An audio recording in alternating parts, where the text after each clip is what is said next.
तो बर्ज़र्क मांगा को एक्सप्लेन करने की फील्ड में मैंने अपना पहला कदम रख दिया है और एकदम बहुत ही अच्छे से आपको मैं समझाऊंगा। तो आपको क्या करना है, बस पूरी वीडियो देखनी है, क्योंकि मैंने काफ़ी अच्छे से समझाया है, इसलिए वीडियो लंबी भी बनेगी। क्योंकि यार इसका कोई एनिमेशन आपको वर्जन नहीं मिलेगा, तो जो भी आपको समझना है मेरे से ही समझना है। तो पूरी वीडियो देखिए, मैंने हर चीज़ को समझाया है, जो भी बैकग्राउंड में चल रहा है उस चीज़ को, हर चीज़ को मतलब। तो ये ब्लैक स्वॉर्ड्समैन आर्क काफ़ी अच्छा स्टोरी आर्क है और काफ़ी अच्छा इंट्रोडक्शन देता है। नॉर्मली हम एनीमे में देखते हैं जो पहला आर्क होता है वो हमें इमोशनली कनेक्ट करता है मेन कैरेक्टर से, ये हमें ये सोचने में मजबूर करता है ये कैरेक्टर ऐसा है क्यों, और वो हमें इसके अगले वाले स्टोरी आर्क में मिलेगा। तो आपको क्या करना है, आराम से बस वीडियो देखिए, मैं सब समझाते जाऊँगा एकदम अच्छे से, कोई दिक्कत लेने की बात नहीं है, जैसे जैसे वीडियो आएगी देखते रहना। तो मैं इस पहले story arc the black swordsman arc को 3 वीडियो में कवर करूंगा, क्योंकि ये ओरिजिनली 3 वॉल्यूम में कवर करी है और मैंने वॉल्यूम के हिसाब से ही मैं वीडियो बनाऊंगा। तो ये वाली जो वॉल्यूम है, मतलब इस वीडियो में आपको 3 चैप्टर मिलेंगे, और ये चैप्टर आप 3 समझ के ये मत समझिए छोटे छोटे हैं, 100 90 पन्नों के चैप्टर हैं, टोटल 200 टपा देंगे ये। तो वीडियो लंबी होने वाली है, आराम से देखेंगे, चबा चबा के खाएंगे, हर चीज़ को अच्छे से समझेंगे। अब एक बात मैं पहले आपको क्लियर कर दूं, ये जो चैप्टर्स है इनको ओवा कहा गया है, मतलब ये जो ओरिजिनल 364 है उसमें इंक्लूडेड नहीं है। इसको क्रिएटर ने अपने कॉलेज के टाइम पे लिखा था और ये ओरिजिनल चैप्टर 1 चैप्टर 2 के बाद पब्लिश हुए थे, इसीलिए इनको ओवा कहा गया है। बाकी ऐसा कुछ नहीं है कि आप इनको छोड़ देंगे तो स्टोरी में कोई असर नहीं होगा, ये बहुत मेजर रोल प्ले करते हैं स्टोरी में, तो आपको ये देखना काफ़ी ज़रूरी है। तो हम ओवा ए से लेके ओवा एच तक जाएंगे, मतलब टोटल 8 हमारे ये चैप्टर हैं और ये बड़े बड़े हैं, तो इनमें टाइम लगेगा। ओवा ए का नाम है ब्लैक स्वॉर्ड्समैन, उसे हम शुरू करते हैं। तो इस चैप्टर की शुरुआत होती है जब हमारा मेन प्रोटैगनिस्ट गस्ट एक बहुत ही ज़्यादा खूबसूरत लड़की के साथ हम बिस्तर हो रहा होता है, लेकिन ये चीज़ तब बदल जाती है जब वो खूबसूरत लड़की एक मॉन्स्टर, एक डीमन में बदल जाती है। अब यहाँ पे जो इन लोगों के लिए टर्म यूज़ किया गया है वो अपोस्टल्स है इन मांगा में, तो आगे से हम इन सभी मॉन्स्टर को अपोस्टल्स कहेंगे। इनके बारे में पूरी जानकारी के लिए आप नीचे दिए गए डिस्क्रिप्शन वाली वीडियो को देख सकते हो, उसमें मैंने अच्छे से बताया है। तो ये जो लड़की है जब ये अपोस्टल बनने लगती है तो ये अपने मेन प्रोटैगनिस्ट को जो है पकड़ लेती है, पूरी अच्छी तरीके से जकड़ लेती है अपने टेंटिकल्स से, मतलब समझ रहे हैं, लड़की से अब इसके टेंटिकल्स भी निकल रहे हैं। उसके बाद वो इसे एक डायलॉग करके बोलती है कि ये काफ़ी सही तरीका है, मतलब तुम स्वर्ग का स्वाद लेते लेते नरक की तरफ बढ़ रहे हो। लेकिन जो अपना मेन प्रोटैगनिस्ट है वो भाई अलग लेवल का है, तो वो अपने हाथ से, उसका एक जो आर्म है वो मेटल का आर्म है, मतलब नकली हाथ है वो, उसमें वो कुछ आयरन मैन टाइप की अपनी चीज़ें करता है, जैसे वहाँ से तीर वीर भी निकाल सकता है, वो बॉम्ब वगैरह ब्लास्ट कर सकता है छोटे मोटे, तो वो उसी को उसके मुंह के ऊपर रख के पूरा ब्लास्ट कर लेता है। और यहाँ पे ये वाला अपोस्टल जो है मर जाता है। इनको मारना काफ़ी मुश्किल होता है, ये वाला जो था ना, बस यही वाला थोड़ा चूतिया सा अपोस्टल था, क्योंकि जो आगे जो मॉन्स्टर आएंगे यार वो काफ़ी तगड़े तगड़े हैं, ये बंदा अधमरा हो जाएगा उनको मारते मारते, और कुछ को तो मार भी नहीं पाएगा। यहाँ से उसको मारने के बाद वो निकल लेता है अपने नए एडवेंचर पे, जहाँ वो एक दूसरे शहर, एक दूसरे जगह जा रहा होता है। अब मैं आपको गट्स के बारे में थोड़ी बातें बता देता हूँ। इसका एक जो आर्म है वो मेटल का आर्म है, आधा हिस्सा उसका, मतलब वो नकली है, और वहाँ से जैसे कि मैंने बताया वो आयरन मैन जैसी चीज़ें कर सकता है, जैसे तीर वगैरह या फिर कुछ ब्लास्ट, लेकिन उसके लिए पहले उसको अंदर चीज़ें डालनी पड़ती है, डायनामाइट वगैरह, हमेशा नहीं, मतलब ऐसा हमेशा नहीं हो सकता। उसकी एक आंख फूटी हुई है तो वो अपनी एक आंख से ही देख सकता है, और उसके शरीर पे काफ़ी सारे घाव के निशान हैं, और ये सब हमें आगे पता चलेगा कि ये सब चीज़ें इसके साथ हुई कैसे। मैं आपको कोई भी स्पॉइलर पहले नहीं देने वाला, जैसे जैसे सीरीज़ आगे बढ़ेगी मैं भी वैसे वैसे ही आगे बढ़ूँगा। तो ये नए शहर में जाता है, किसी मकसद से जाता होगा, वो आगे रिवील होगा। वहाँ की मैं आपको कुछ सिनेरियो इमेजिन करवाने की चीज़ें करता हूँ। एकदम राजा महाराजा टाइप का वो जगह है, मतलब सैनिक चल रहे हैं और नीचे कुछ भिखारी वगैरह भीख भी मांग रहे हैं। एक सीन में हमें दिखाया जाता है कि एक जो राजा के वहाँ का दरबार का दरबारी है, सैनिक मतलब जिसको आप नाइट कह सकते हैं, वो एक अपने पीछे एक काफ़ी सारे बच्चों को लाद के ले जा रहा है अपने साथ, बच्चे या इंसान। अब वो किस लिए लेके जा रहा है वो हमें आगे रिवील होगा। उसके बाद ये एक बार टाइप की जगह में जाता है जहाँ पे मुस्टंडे आए होते हैं और वो एक एल्फ को परेशान कर रहे होते हैं। इस मांगा में आपको एल्फ से लेके ड्रैगन तक की सारी चीज़ें देखने को मिलेंगी, आपकी इमेजिनेशन से ज़्यादा आपको इसमें मिल जाएगा। लेकिन इसके एल्फ बाकी शोज़ के एल्फ से अलग है, वो आपके एक हथेली के साइज़ के होंगे, काफ़ी छोटे साइज़ में। उनकी कुछ एक अलग शक्तियाँ होती हैं जो कि हमें सीरीज़ में आगे रिवील होंगी। ये सब देख के गट्स जो है उस शॉप ओनर को कुछ पैसे देता है और बोलता है कि मैं इस जगह की थोड़ी हालत ख़राब करने वाला हूँ। उसके बाद जो उसका वो मेटल आर्म है उसमें अपने तीर बिठाता है और शट से मारता है सबसे मोटे वाले बंदे को। उसके बाद बाकी जो शॉक होते हैं उनको भी एक एक आके लगते हैं। और यहाँ पे मतलब एक फ़ाइट सीन होता है, ये तो मैं आपको कैसे बताऊँ, आप स्क्रीन पे इमेजेस देखिए और इसका मज़ा लीजिए। उसके बाद जो होता है ये एक लास्ट वाला जो बच जाता है, जो होश में होता है, उसको जाके दबोचता है, उसके नाक से तीर निकालता है, उसे बताता है कि तुम कोका कैसल के गार्ड हो ना, वहाँ पे जाओ और उनको जाके बताओ कि ब्लैक स्वॉर्ड्समैन आ चुका है। अब जो मोटा वाला होता है वो होश में आके पीछे से हमला करता है। और मैं आपको बताना भूल गया कि गट्स जो है एक तलवार कैरी करता है जो कि इससे भी ज़्यादा बड़ी है, मतलब एक ये नॉर्मली एक इंसान से ये खुद बड़ा है और इससे भी ज़्यादा एक बड़ी तलवार कैरी करता है जो कि इसके वज़न के दुगने है।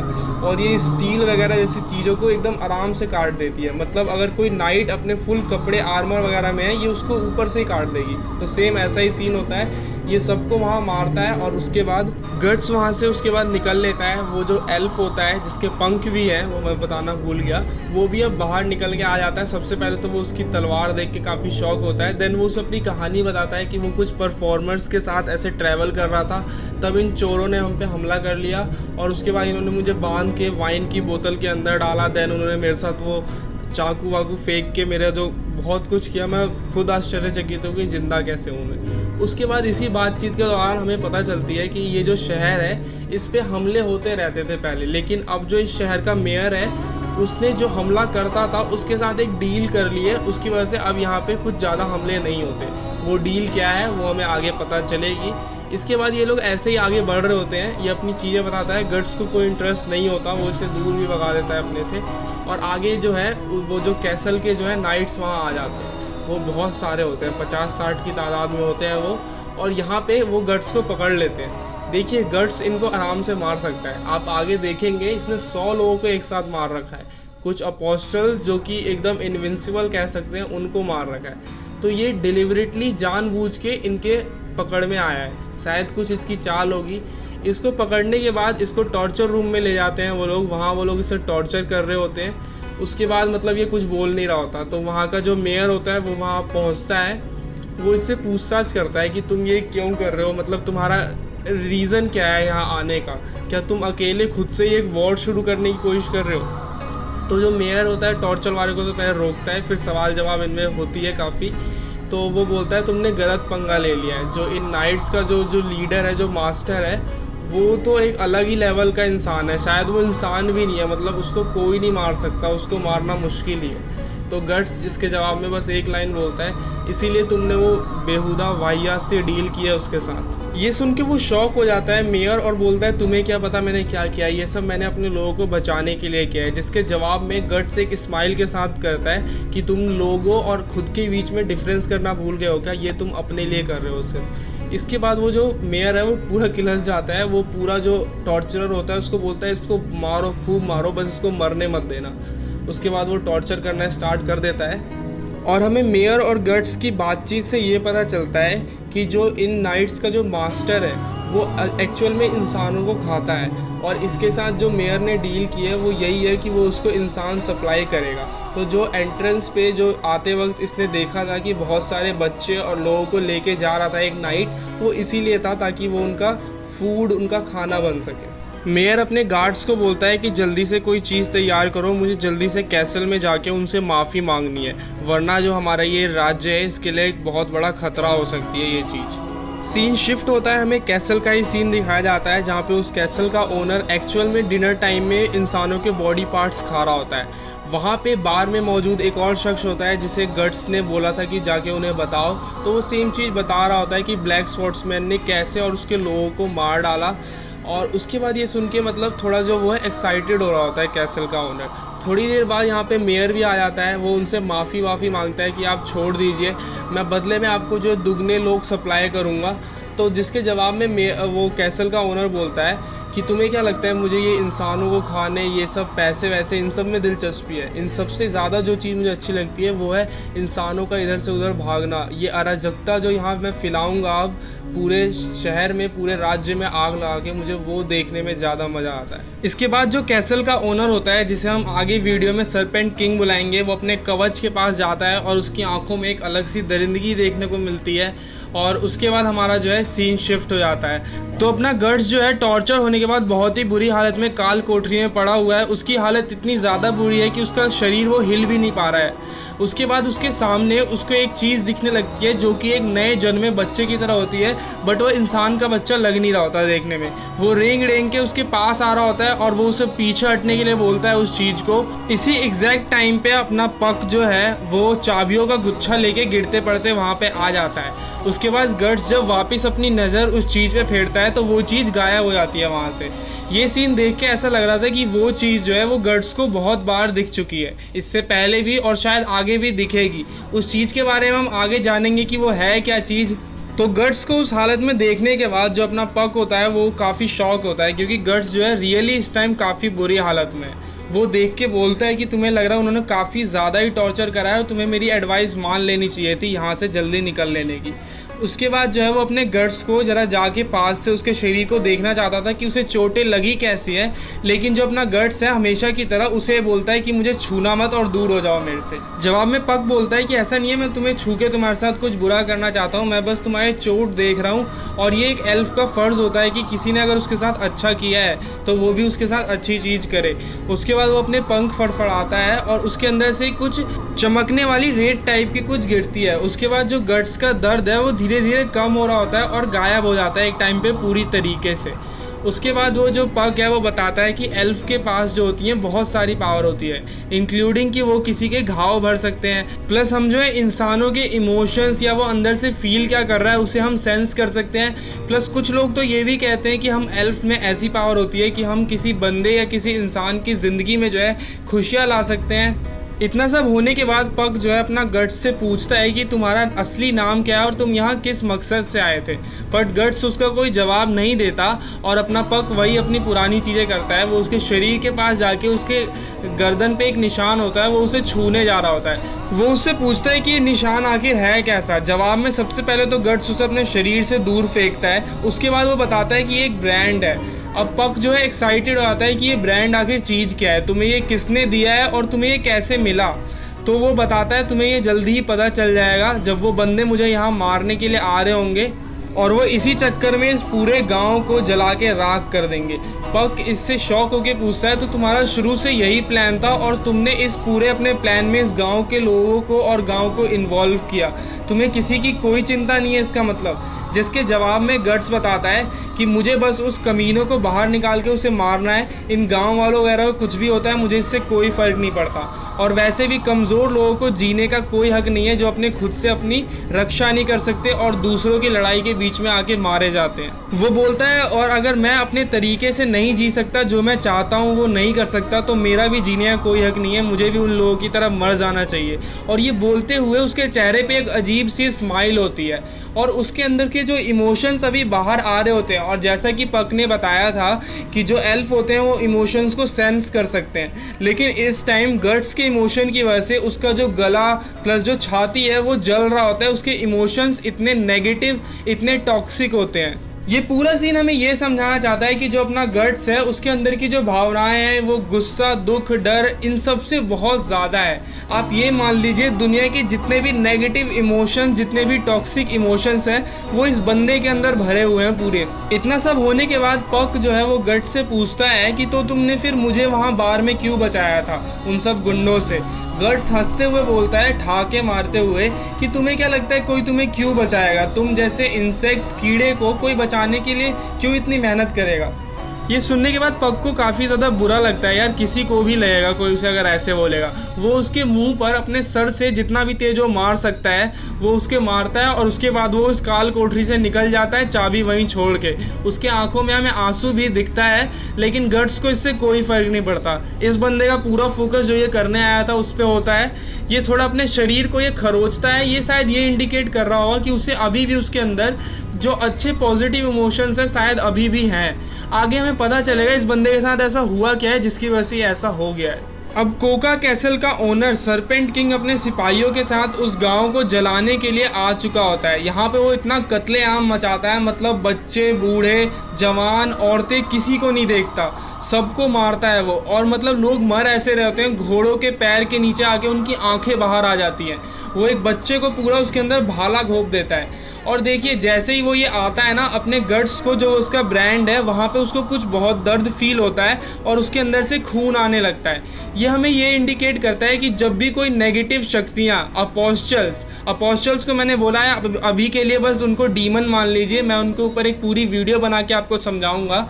वो जब भी इसके आसपास आते हैं, इसका जो ब्रांड है इसको वो इशारा करता है और इसको काफ़ी दर्द फील होता है वहाँ पे। तो अब यही कत्लेआम चल रहा होता है। इन सब के बीच में अपना गट्स जो है, उसके पास चाबी तो है ही काल कोठरी की, वो खोल के जो भी अपना वो ड्रेसअप करता है अपना ब्लैक स्वॉर्ड्समैन वाले स्टाइल में, जो भी अपने हाथ में वो पहनता है, वो करके बाहर लड़ने के लिए चले आता है। शुरुआत में वो 10-15 सिपाहियों को तो बस अपने कैनन आर्म में से तीर निकाल के ही मार देता है। उसके बाद वो अपनी स्वॉर्ड निकालता है और यहाँ पे एक बहुत ही अच्छा फाइट सीक्वेंस देखने को मिलता है। मतलब उसके हाथ में इतनी पावर है कि वो अपने स्वॉर्ड से, पहले एक उसने इंसान को काटा था, अभी एक घोड़े को दो बीच में से कर दिया था उसने पूरा। उसके बाद वो सिपाहियों को ही मारता है, बहुतों को। एंड देन उसका जो फेस ऑफ होता है सरपेंट किंग से, सरपेंट किंग उसके सामने आता है और उसके बाद उससे पूछता है, तो क्या तुम ही हो वो ब्लैक स्वॉर्ड्समैन जो कि हम अपोस्टल्स को मारने के लिए निकला है? लेकिन आखिर हो तो तुम एक इंसान ही, और एक इंसान कितना ही कर सकता है। एंड में जो ये तुम्हारी मॉर्टेलिटी है कि जो तुम अमर नहीं हो, ये तुम्हारे बीच में आएगा और हमें तुम ऐसे कभी ख़त्म नहीं कर पाओगे। कि तुमने सोच भी कैसे लिया, ये उम्मीद कैसे रख ली कि तुम हमें मार पाओगे? मुझे तो ये सोच के हंसी आ रही है कि तुम्हें मारने की सोच के यहाँ पे आया है। गट्स सोचता है बहुत बकचोदी कर रहा है ये साला। वो फिर से अपने कैनन आर्म में बहुत सारे तीरों को लोड करता है और उसके मुंह पे मारता है 10-15 तीर।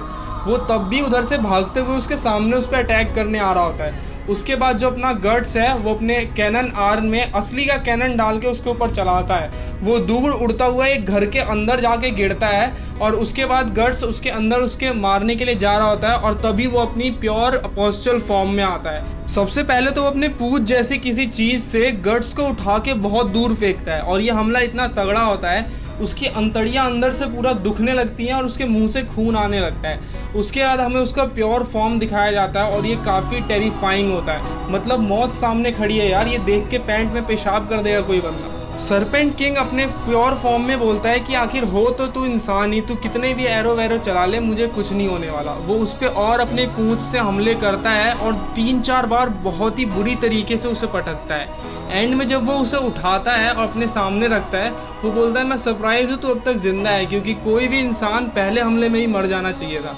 वो अपने जीभ से उसके मुंह पे चाटते हुए बोलता है, लेकिन आखिरकार है तो तू इंसान ही, और तुम इंसान बड़े तुच्छ क्रिएचर होते हो, तुम्हारा कोई काम नहीं है, बस तुम हमारे खाने के काम आते हो, यही तुम्हारा काम है और तुम्हें उसी हिसाब से रहना भी चाहिए। गट्स ये सब सुन रहा होता है, मौके का इंतज़ार कर रहा होता है। उसने अपनी कैनन आर्म पहले से ही लोड कर रखी होती है और जिस तरीके से शुरुआत में उसने एक अपोस्टल को मारा था, सेम उसी तरीके से वो उसके मुंह की तरफ वो करके शूट कर देता है। काफ़ी कूल सीन होता है ये। और उसके बाद जैसे ही गट्स उसके चंगुल से निकलता है, वो अपनी वो बड़ी सी तलवार निकाल के उसके पूरे 2 टुकड़े कर देता है। पर वो भड़वा सरपेंट किंग अभी भी नहीं मरता और अपना गट्स जो है वहाँ उसके पास जाता है। वो अपनी कैनन आर्म में फिर से तीरों को लोड करता है, उसके मुंह के सामने रखता है। वो बोलता है तू अभी मत मर, अभी तुझे कुछ सुनना है मरने से पहले।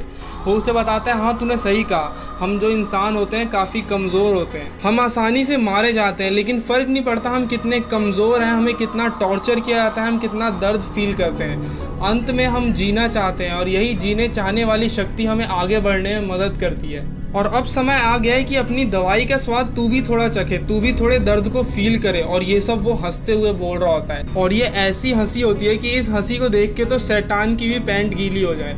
ये देख के सरपेंट किंग उससे बोलता है तुम हो कौन, और उसके गले पे वो सैक्रिफिशियल ब्रांड देख के पूछता है तो तुम अभी तक जिंदा कैसे हो, ये इम्पॉसिबल है। वो काफ़ी शॉक होता है। अब गट्स की बोलने की बारी आती है। वो पूछता है गॉड हैंड, वो 5 गॉड हैंड के मेंबर तक मैं कैसे पहुंच सकता हूं, कोई रास्ता है वहां तक जाने का?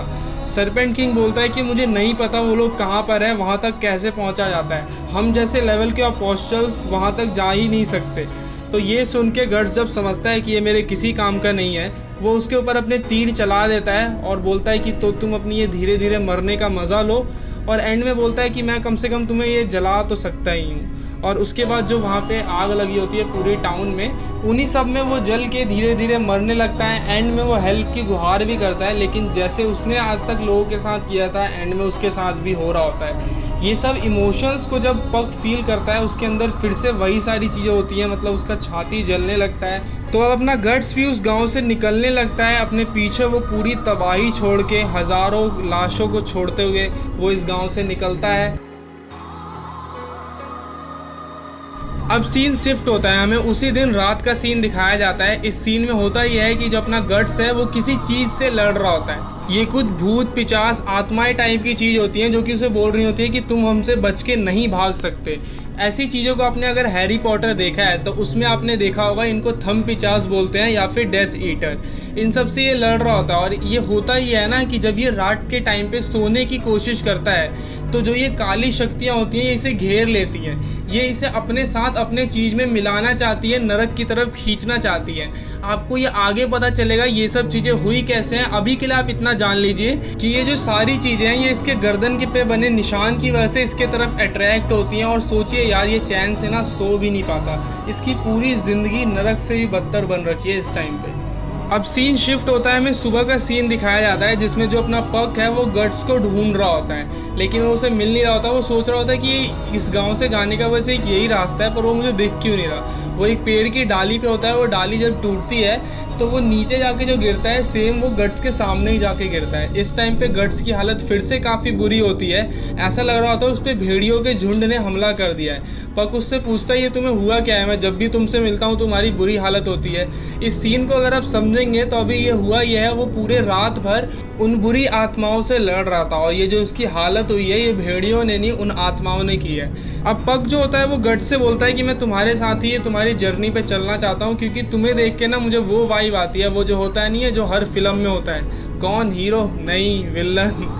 तो ये तो KGF का डायलॉग था। वो एक्चुअल में क्या बोलता है गट्स से वो मैं आपको बताता हूँ। वो बोलता है कि तुम ना एक दरिंदे जैसे हो, और ऐसी चीज़ ना मैंने सिर्फ कहानियों में सुनी है, पोइट्री में सुनी है, और मैं तुम्हारे साथ रहना चाहता हूँ। इससे होगा क्या, मुझे और एडवेंचरस और ऐसी चीज़ें देखने को मिलेंगी, मतलब मेरी भी ज़िंदगी सफल हो जाएगी ये सब चीज़ें देख के, और बदले में तुम्हारी हेल्प करूँगा। जैसे तुम्हें बार बार हील करने की ज़रूरत पड़ी तो मैं वैसे मैं तुम्हारी हेल्प भी करता रहूँगा। जवाब में गट्स बोलता है कि मुझे ना मेरा पालतू जानवर रखने का कोई मन नहीं है, और मुझे तुम एल्फ पसंद भी नहीं हो। तुम जैसी कमज़ोर चीज़ें देख के ना मुझे घिन आती है, मुझे इरिटेशन होती है। तुम्हें देख के मेरे अंदर से आवाज़ आ रही होती है कि मैं तुम्हारी ये गर्दन लेके अपनी उंगलियों से तोड़ दूँ। तुम जैसे लोग जो खुद तो कुछ कर नहीं सकते लेकिन फिर भी इधर बड़बड़ाते हुए घूमते घूमते रहते हो, मुझे ये बिल्कुल पसंद नहीं है, क्योंकि तुम कमज़ोर हो। ये बोल के वो आगे निकल लेता है और फिर से बेचारे का दिल तोड़ देता है। अब सीन फिर से शिफ्ट होता है, हमें गट्स दिखाया जाता है कि वो बारिश में भीगते हुए अपनी मंजिल की तरफ बढ़ रहा है। तभी उसके बगल से एक घोड़ा गाड़ी गुजरती है जिसमें एक मर्चेंट होता है। मर्चेंट बोले तो व्यापारी, जो कि अपने सामान को इधर से उधर कर रहा होता है। गट्स के पास अपनी घोड़ा गाड़ी को रोकता है और गट्स से पूछता है कि अगर तुम अंदर आना चाहो तो आ सकते हो, बारिश से भीगने तो अच्छा ही है। गट्स बोलता है कोई ज़रूरत नहीं है, और वो जिसके जवाब में मर्चेंट बोलता है कि चलो आ भी जाओ, एक बंदा और अंदर आ जाएगा तो कोई फ़र्क नहीं पड़ेगा, और बारिश में रहोगे तो ज़ुकाम वगैरह भी हो जाएगा। गट्स बोलता है देखो यार, तुम लोग अच्छे लोग हो और मैं ये तुम्हारे खातिर कहता हूँ, क्योंकि मेरे पीछे बुरी आत्माएं पड़ी हुई हैं और मैं नहीं चाहता मेरे चक्कर में तुम भी लपेटे में ले लिए जाओ। जवाब में बूढ़ा मर्चेंट हंसते हुए बोलता है कि तुम अच्छा मजाक करते हो, ये सब तो बस कही सुनी बातें, ऐसा कुछ नहीं होता, और अगर ऐसा होता भी है तो भगवान मेरे साथ है, प्लस एक अच्छी स्पिरिट हमारे साथ भी अंदर बैठी हुई है। गट्स ये सुनता है ये स्पिरिट, और उसके बाद जब वो अंदर जाता है तो अपना पग पहले से ही अंदर होता है उसकी बेटी के साथ बैठा हुआ। मतलब एंड में गट्स भी राज़ी हो जाता है कि यार मुझे क्या फ़र्क पड़ता है इन लोगों के मरने से, खुद ही जब मरना चाहते हैं तो चलो मैं अंदर आ जाता हूँ। और गट्स को ना फील होता है उसके गर्दन पे दर्द, और जिसका मतलब है कि सच में जो इविल स्पिरिट्स हैं वो अभी भी उसका पीछा कर रही हैं। अब सीन ये होता है कि मर्चेंट वहाँ से अपनी गाड़ी लेके आगे बढ़ता है, और उस गाड़ी के अंदर वो मर्चेंट होता है, उसकी एक छोटी सी प्यारी सी बच्ची होती है, प्लस पग होता है और अपना गट्स होता है। गट्स और पग एक दूसरे को घूर रहे होते हैं, जिसके जवाब में पग बोलता है कि मुझे ऐसे मत देखो, मैं यहाँ पहले आया हूँ तो मैं तुम्हारी कुछ भी सुनना नहीं चाहता। बाद में उसकी बेटी आती है मर्चेंट की, और गट्स को कुछ वाइन ऑफ़र करती है कि ये पी लीजिए आप, कि आप बहुत भीग चुके हैं और इससे आपको गर्माहट फील होगी। थोड़ी देर के बाद मर्चेंट की बेटी ये पूछ ही देती है कि ये आपको जो ये इतने चोटें लगी हैं ये कैसे हुआ है आपके साथ। तो जवाब में गट्स बोलता है तुमने पहले मुझे सुना नहीं था, मैं बोल रहा था कि ईविल स्पिरिट्स मेरे पीछे लगे हुए हैं। तो वो लड़की काफ़ी शॉक हो जाती है कि आप सच में ये बोल रहे हैं, जिसके जवाब में मर्चेंट बोलता है चलो मजाक मत करो, मेरी बेटी को डराने की कोशिश मत करो। सवाल जवाब का ये सिलसिला ऐसे ही चलते रहता है। उसकी बेटी फिर से पूछती है कि आपके जो पीछे ये चीज़ है ये क्या ये स्वॉर्ड है, जिसके जवाब में गट्स बोलता है हाँ तुम ऐसा कह सकती हो। और जो मर्चेंट होता है वो बोलता है ये काफ़ी ज़्यादा बड़ी है, इससे तो एक घोड़ा कट जाएगा। और पग सार्कास्टिक वे में बोलता है मैं श्योर हूँ इसने ये पहले कर रखा होगा। इसके बाद जो मर्चेंट होता है वो गट से पूछता है कि तुम्हें देख के लग रहा है कि तुम एक मर्सनरी हो। अब मर्सनरी जिनको नहीं पता, वो पैसे लेके लोगों के लिए मारते हैं दूसरे लोगों को, उनको मर्सनरी कहते हैं। ज़्यादातर पहले के टाइम पे जंग वगैरह में इनका इस्तेमाल हुआ करता था। मतलब ये किसी भी साइड से नहीं होते, जिधर पैसा फेंकोगे उसकी साइड से लड़ना स्टार्ट कर देंगे। इसके जवाब में गट्स कहता है हाँ तुम मुझे ऐसा कह सकते हो। तब मर्चेंट बोलता है कि यार ये कोई अच्छी बात तो नहीं है लोगों को मार के अपनी ज़िंदगी गुजारना। जिसके जवाब में गट्स बोलता है इसीलिए मुझे तुम जैसे ये साधु संत टाइप के लोग पसंद नहीं है। मर्चेंट बोलता है यार ऐसी कोई बात नहीं है, मेरा भी एक भतीजा था जिसने ये डिसाइड किया था कि वो तलवार की नोक पे अपनी ज़िंदगी चलाएगा। अंत में हुआ ये कि 5 साल बाद वो एक जंग के मैदान में ही मारा गया। लेकिन अगर वो ज़िंदा होता तो उसका भी एक परिवार होता, शादी करके उसके बच्चे होते और एक काफ़ी अच्छी ज़िंदगी वो जी सकता था। कहने का मतलब ये है कि ज़िंदगी काफ़ी खूबसूरत हो सकती है, लेकिन फिर भी आप बेवकूफ़ी करके जंग में अपनी ज़िंदगी को गंवा देते हैं। इसके जवाब में गट्स बोलता है तो इसमें बुराई क्या है, वो करते हुए मरा है जो कि वो चाहता था, और ये सिर्फ किस्मत वालों को ही नसीब होता है। जाहिर सी बात है तुम भी एक दिन मरोगी, और उस नॉर्मल बोरिंग सी मौत से अच्छा होता है कि तुम जंग में शान के साथ मरो। पक ये सारी बातें सुन के कन्फ्यूज़ होता है कि ये बंदा किस टाइप का है। कभी ये मुझे इतनी खड़ी कोठी सुनाता है, अभी ये इतनी महान टाइप की बातें कर रहा है। तो इन सब के थोड़ी देर बाद ही गट्स बोलता है क्या तुम लोग मुझे थोड़ी देर के लिए सोने दोगे। और वो सो रहा होता है तो जो मर्चेंट की बेटी होती है वो उसके ऊपर एक चादर सा कुछ उड़ा देती है, और वो डर के बोलती है मुझे लगा कि आपको ठंडी ना लग जाए इसलिए मैंने आपको उड़ाया। अब गट्स जब अपनी नींद में होता है तो उसका बुरा सपना चालू होता है जिसमें वो नंगा होता है और वो भाग रहा होता है एक पानी जैसी की जगह पे।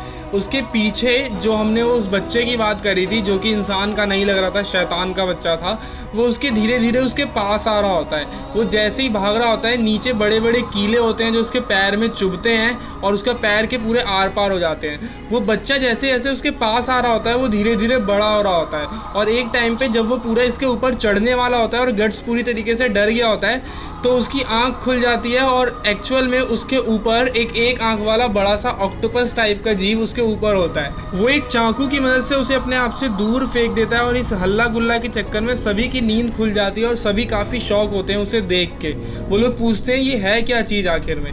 गट्स उन्हें बताता है कि ये इनक्यूबस नाम का एक इविल स्पिरिट है जो कि लोगों को उनको बुरे सपने दिखाता है, और एज अ रिजल्ट उनके बुरे सपनों को खा के एक तरीके से जिंदा रहता है। मर्चेंट ये सुन के काफ़ी शॉक हो जाता है और वो बोलता है मतलब तुमने जो पहले कहा था वो तुम सीरियस थे। वो हंसते हुए बोलता है मतलब तुम अच्छी स्पिरिटों पे विश्वास करते हो लेकिन बुरी स्पिरिटों पे नहीं। इसके बाद वो समझाता है कि मेरे गर्दन पे जो निशान है इसकी वजह से मेरी तरफ अट्रैक्ट होते हैं और यही जो है इनको समन करता है। ये बताते बताते अचानक उसकी गर्दन पे उसे दर्द फील होता है, और इसका मतलब तो आप समझते ही होंगे। फिर वो उस घोड़ा गाड़ी से नीचे उतरता है और उन लोगों को बाहर आने के लिए मना करता है। वो बताता है कि ये जो इनक्यूबी नाम की ये स्पिरिट है ये नफरत और जो लाशों से जो खून होता है उससे पैदा होती है। इसका मतलब यहाँ पे जरूर कोई लाशें होंगी, और ये जो इविल स्पिरिट्स हैं, जो बुरी आत्माएं हैं, ये उनका इस्तेमाल करेंगी मुझ पे हमला करने के लिए। इतना मना करने के बावजूद भी मर्चेंट की बेटी घोड़ा गाड़ी में से बाहर निकल जाती है, और बिल्कुल भी मौका ना छोड़ते हुए जो इविल स्पिरिट्स होती हैं जिन्होंने डेड बॉडी पे पोजेस किया होता है वो पूरा उसके अंदर भाला घुसेड़ देती हैं। उस छोटी बच्ची की उसी समय मौत हो जाती है। अब सीन ऐसा है कि गट्स अकेले उन सभी डेड बॉडीज़ के साथ लड़ रहा है। ये अभी काफ़ी बुरी हालत में कंकाल बन चुके हैं एक तरीके से, और ये कम नहीं है, 100 के आंकड़े में होंगे ये उस समय। और इन सब से वो लड़ रहा होता है। जो पक होता है वो उसे सजेस्ट करता है ये ऑलरेडी मर चुके हैं, तुम्हें कितना भी मारो उन पर कोई असर नहीं होगा, तो अच्छा यही होगा कि हम यहाँ से भागते हैं, वरना एट द एंड तुम भी मारे जाओगे। गट्स एक छोटी सी स्माइल के साथ बोलता है तुम्हें अगर जाना है तो तुम जा सकते हो। जिसके जवाब में पक बोलता है इतने लोगों को मारना इम्पॉसिबल है, तुम मारे जाओगे। जिसके जवाब में गट्स बोलता है ये हमेशा से ऐसा ही था, मेरी हर लड़ाई इसी टाइप की होती है जिसमें ऑड्स मेरे खिलाफ होते हैं। तो यहाँ पे बहुत ही बढ़िया एक स्वॉर्ड फाइट हमें देखने को मिलती है। एक्चुअली में मैं इसे स्वॉर्ड फाइट इसलिए कह रहा हूँ क्योंकि जो डेड बॉडी होती है उनके पास भी तलवारें होती हैं। गट्स उन सबको मारता है, बट वो इतने ज़्यादा नंबर्स में होते हैं कि एक दो अटैक्स इसे भी लग ही जाते हैं, वो कितना भी अच्छा लड़ ले। एक टाइम ऐसा आता है जब पक ये चेक करने जाता है कि वो मर्चेंट अंदर सेफ़ है कि नहीं। तो वो जब अंदर जाता है तो वो सीन हमें क्या देखने को मिलता है कि जो उसकी बेटी थी जो मर गई थी, उस पर भी ईविल स्पिरिट से पोजेस कर लिया है और उसने खुद अपने बाप को मारा है। चलो मारा तो एक अलग बात है, उसने जिस तरीके से उसे मारा होता है, उसका गला काट के अपने हाथ में पकड़ा होता है उसे बालों के सहारे। तो ये काफ़ी emotional and at the same time काफ़ी डरावना सीन था। अब वो लड़की उस गाड़ी में से बाहर निकल के आ रही होती है, उसके हाथ में भी एक तलवार होती है। वो गट्स की तरफ उसे मारने के लिए बढ़ रही होती है, लेकिन गट्स को उसमें अभी भी वही छोटी सी प्यारी सी बच्ची दिख रही होती है जिसने उसे कंबल उड़ाया था। वो उसके पास आके उसके अंदर तलवार थोड़ा सा घुसेड़ देती है। देन गट्स को रियलाइज़ होता है कि ये अब मर चुकी है, ये वो पहली वाली लड़की नहीं रही। तो वो पूरी अपनी बड़ी सी तलवार से उसके पेट के बीच में मारता है और उसके 2 टुकड़े हो जाते हैं। इस इमोशनल सीन में हमें इमोशन जाहिर करने का कोई टाइम नहीं मिलता है, क्योंकि वो जो डेड बॉडीज़ थी जो पहले से गट्स पे हमला कर रही थी वो अभी भी काफ़ी तादाद में है। वो अभी फिर से गट्स पे हमला करती हैं और एक बहुत ही लंबी फाइट चलती है। देन जो गट्स फाइनली उन सबको हरा देता है। इस बीच उसे भी काफ़ी चोटें आती हैं, वो मुंह से खून की उल्टियाँ टाइप की कर रहा होता है। और एंड में जब ये पूरी फाइट ख़त्म होती है तो पक, जो कि खुद भी काफ़ी उदास होता है ये सिर्फ चीज़ें देख के, वो रोता हुआ उसके पास जाके ये बोलता है कि इसमें तुम्हारी कोई गलती नहीं है। जिसके जवाब में गट्स हंसते हुए बोलता है, हाँ तुमने बिल्कुल सही कहा, इसमें मेरी कोई गलती नहीं है। तुम्हें याद है मैंने पहले ही कहा था, वो लोग जो कि अपने आप की रक्षा नहीं कर सकते वो बस कीड़ों की तरह होते हैं। वो दोनों उस डिस्ट्रक्शन से अपने आप को बचा नहीं पाए जो कि मैं उनके ऊपर लाया। और अगर कोई आदमी जिस तरीके से जीना चाहता है उस तरीके से ना जी पाए तो उससे अच्छा उसका मरना ही होता है। वो बोलता है कि अगर मैं अपने पैर के नीचे आने वाली चींटियों की चिंता करूँगा तो फिर मैं कभी चल ही नहीं पाऊँगा। यही सब के बीच में अभी भी इविल स्पिरिट्स की आवाज़ कंटिन्यू होने लगती है। वो बोल रही होती हैं गट्स को कि जब तक तुम्हारे पास वो ब्रांड है तुम हमसे बच के नहीं भाग पाओगे, हम तुम्हारे पीछे आते रहेंगे, हमें अपने हवाले कर दो, क्या इतना स्ट्रगल कर रहे हो, ऐसी चीज़ें वो लोग बोलते रहती हैं। उसके बाद गट्स इन सब आवाज़ों से तंग आके अपने कैनन आर्म में एक कैनन फायर करता है जो कि बहुत तेज़ फटता है और ये सारी आवाज़ें जो है अब क्वाइट हो जाती हैं। उसके बाद वो वापस अपने जैसे पैदल चल रहा था वैसे ही चलना शुरू कर देता है। मतलब इस बीच हुआ क्या, वो 2 बेगुनाह लोग मारे गए। और बर्ज़र्क कोई फेरी टेल नहीं है यार, आपको आगे ऐसी और चीज़ें देखने को मिलेंगी। अब गट्स को देख के फाइनली पग को रियलाइज़ हो जाता है कि गट्स की ज़िंदगी कैसी है। यही जो नरक जैसी ज़िंदगी है वो रोज़ जीता है और ये देख के उसे अपने अंदर भी काफ़ी दुख हो रहा होता है। लेकिन इन सब चीज़ों के बावजूद भी वो इस सफ़र में उसके साथ रहने, उसके साथ चलने का फ़ैसला कर लेता है और उसके पीछे पीछे वो भी अपने छोटे छोटे पंखों के साथ उड़ता हुआ चले जाता है। अब देखिए सीन शिफ्ट होता है और गट्स जहाँ जा रहा होता है वहाँ का सीन अब दिखाया जाता है। तो आप मान लीजिए 1 दिन 2 दिन जितना भी उसे चल के जाने में लगा है उतने दिन अब बीत चुके हैं और ये तब का सीन है।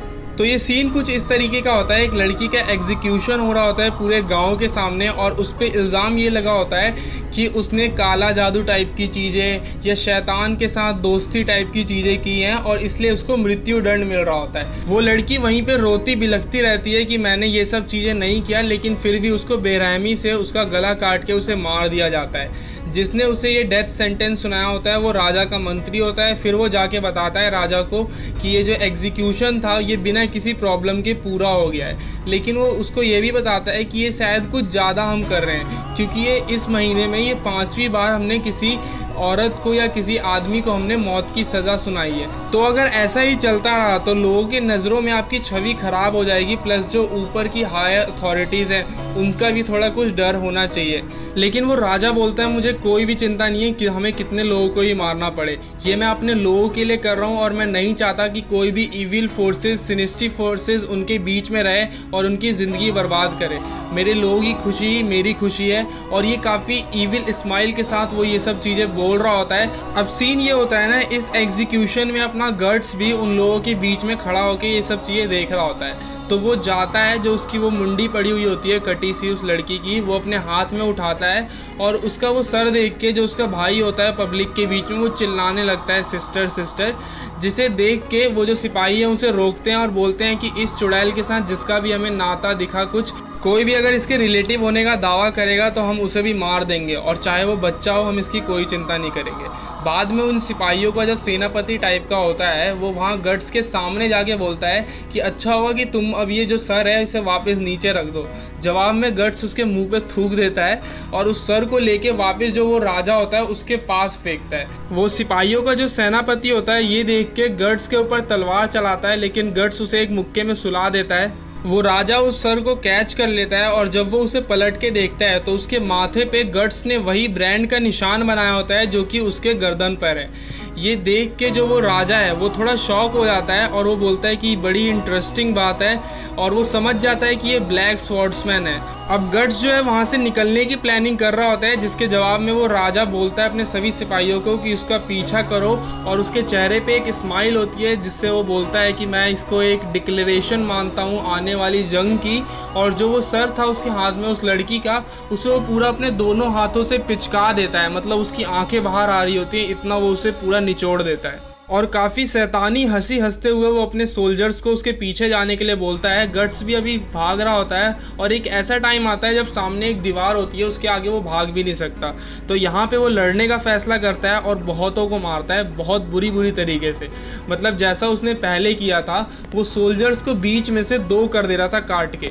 ऐसा ये काफ़ी देर तक चलते रहता है और उसके बाद वो जो ऊपर से क्रॉसबो लेके कुछ सोल्जर हमला कर रहे होते हैं, बट जो अपना पक है वो एक एल्फ है, तो वो अपने अंदर से कुछ रोशनी निकालता है जिसकी वजह से उन्हें दिखाई नहीं देता और वो गट्स को नहीं मार पाते। तो गट्स को वो जाके बोलता है देखो मैंने तुम्हारी मदद करी। तब तक एक सोल्जर उसे पकड़ लेता है, देन गट्स उसका पूरा हाथ ही काट देता है और पग उससे छूट जाता है। और इन्हीं सब लड़ाई के बाद जब गट्स बहुत सारे सैनिकों को मार देता है तो इन सभी सिपाहियों का कैप्टन जोन डार्क आता है, और ये हाइट में काफ़ी लंबा होता है। मेरी बात सुनिए, गट्स जो है वो खुद हाइट में काफ़ी लंबा है और ये बंदा गट्स से भी ज़्यादा लंबा होता है। और इसके पास भी एक इसकी खास एक्स होती है, और इसके बाद गट्स और इसकी एक अच्छी फाइट देखने को मिलती है, जिसमें शुरुआत में ये लग रहा होता है कि गट्स को हरा देगा इसकी हाइट वाइट देख के, बट अपना गट्स तो गट्स है। तो जोन की कुल्हाड़ी और गट्स के तलवार के बीच में जीत गट्स के तलवार की होती है। जब एंड में वो उसके मुंह पे थोड़ा हमला करता है और ये बाल बचता है, लेकिन इसके मुंह का जो है नाक के ऊपर की चीज़ें ये कट जाती है। फिर वो काफ़ी ह्यूमिलेटिंग वे में गट्स उसके मुंह के ऊपर अपना पैर रख के फिर उसके मुंह पे एक लात मार के उसके सिपाहियों के पास उसे फेंकता है। अब वो सिपाही भी अपने सेनापति की यह हालत देख के बौखला जाते हैं और सारे एक साथ मिलकर हमला करते हैं। गट्स भी लड़ने के लिए तैयार होता है, जहां इतनों को मारा थोड़े और सही, लेकिन उनकी तादाद काफ़ी ज़्यादा होती है। अगर लड़ाई होती तो एक टाइम ऐसा आता कि गट्स भी खुद थक जाता, क्योंकि वो बहुत सारे थे।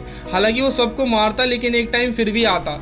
तो वहाँ पे एक बौना सा एक आदमी होता है जो कि पीछे से एक नाले जैसी की जगह में वो बोलता है गट्स और पग को इधर आने के लिए।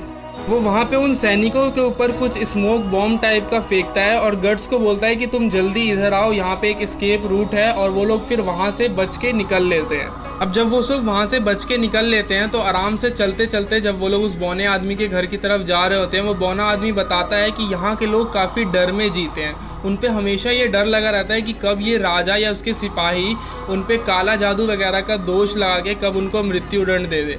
इसकी वजह से वो कभी भी अपने ना ही फ्रेंड्स ना ही फैमिली जिनके खून का रिश्ता है उन तक लोगों पे ही भरोसा नहीं रहते। ज़्यादातर टाइम वो घर में ही रहते हैं। तब वो फाइनली उस बौना जहाँ वो रहता है वहाँ पहुँच जाते हैं, जो कि एक बायोलॉजी लैब टाइप का लग रहा होता है। मतलब वहाँ पे एक बोतल में एक एल्फ होता है बिल्कुल पक के जैसा। तो पक वो देख के काफ़ी डर जाता है कि ये कैसी जगह है। तो बाद में गट्स उससे पूछता है कि तुम्हें डर नहीं है कि तुम पे ये काला जादू वगैरह का दोष लगा के तुम्हें भी मार देंगे वो लोग। वो बोलता है इसमें कोई दिक्कत नहीं है, ये बस एक ऑर्डिनरी डॉक्टर की शॉप टाइप की है, तो यहाँ पे ये सब चीज़ें होना नॉर्मल है, तो मुझे कोई ज़्यादा दिक्कत नहीं है इस बात से। तो अब गट्स उससे पूछता है कि तुम मुझे यहाँ क्यों लेके आए हो, अब ये बताओ। तो वो जो बौना आदमी होता है वो बोलता है कि मैंने आज तुम्हें जहाँ एग्जीक्यूशन हो रहा था वहाँ देखा था। क्या तुम जो काउंट है, अब देखिए ये जो राजा है इसको आगे की कहानी में ये लोग काउंट नाम से ही बुलाएंगे, तो मैं भी अब यही बोलूँगा। तो वो जो बौना आदमी है वो बोलता है क्या तुम्हारे भी काउंट से कुछ दुश्मनी है या फिर कोई तुम उससे बदला वगैरह कुछ लेना चाहते हो। गट्स उसको एक लात मारता है और बोलता है यहाँ पे सिर्फ मैं सवाल पूछूंगा। पक ये सब चीज़ें देख के बोलता है कि तुम्हें ये सब करने की ज़रूरत नहीं है, उसे लात मारना ये काफ़ी ज़्यादा हो गया है, अभी अभी उसने हमारी जान बचाई है। अब वो जो बौना आदमी था वो अपनी बैसाखी के सहारे उठता है और अभी ना उसके जो मुंह पे एक कपड़ा था वो उड़ जाता है क्योंकि गट्स ने उसे लात मारी थी और हमें उसका चेहरा देखने को मिलता है। उसका चेहरा ऐसा लगा है कि किसी ने काट रखा है आधा, कुछ उसके ऊपर कुछ चाकू छुरी से कुछ कर रखा है, मतलब वो काफ़ी भद्दा काफ़ी डरावना दिख रहा होता है। लिटरली उसकी नाक कटी हुई थी बिल्कुल।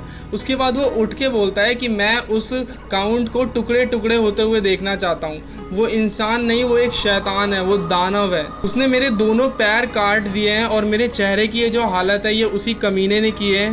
उसने मेरे सामने मुझे लटका के मेरे चेहरे को पूरा शेव करके कट करके और मेरे सामने मेरे जो मांस था उसको वो खा रहा था।